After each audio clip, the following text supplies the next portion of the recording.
By Jenny Walrond, health correspondent. Image caption: The test looks at 18 genetic variants which can affect breast cancer risk. A gene test informing women how likely they are to develop breast cancer could soon be used on high-risk groups. The Manchester researchers behind the test said it could reduce the number of women having surgery to remove their breasts by narrowing down their risk.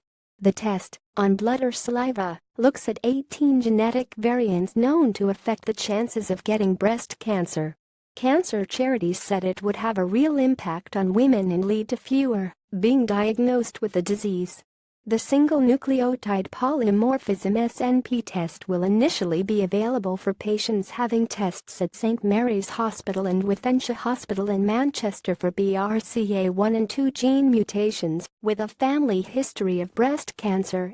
BRCA has been dubbed the Angelina Jolie gene after the actress revealed she had surgery on learning she had up to 87% chance of developing breast cancer.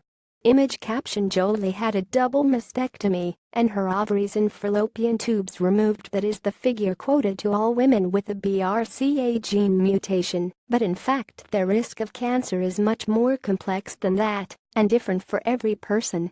Prof. Gareth Evans, who led the research into the test at Manchester University Foundation Trust, says women with the BRCA mutation have a risk of breast cancer somewhere between 30% and 90%. Being able to narrow down a woman's individual risk will mean they are better informed about whether to have a mastectomy or not, he says. By combining the results of the test with information on breast density, the age a woman has children or reaches puberty, women are given a percentage change of developing breast cancer within the next 10 years and throughout their lifetime.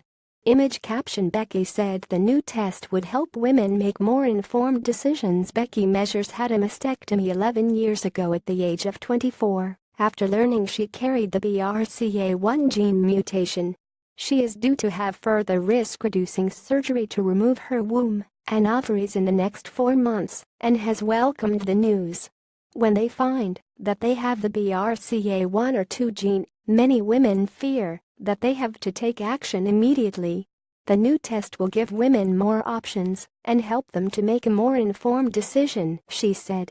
Accurate risk: Prof. Evans wants the test to become more widely available, eventually allowing all women to find out their likelihood of developing breast cancer. He said this is a massive game changer for breast cancer, where we now have tests which can give accurate risk in the whole population, those with a family history and those with BRCA mutations. Prof. Evans' team has been working with Cambridge University and researchers in the US, Australia, and Europe to look at samples from 60,000 women.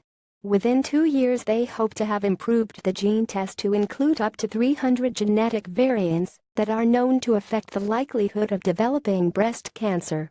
Better Choices. They are also investigating whether they can use their work to understand how genes increase or reduce the risk of developing prostate, uterine, ovarian, lung, and colorectal cancers.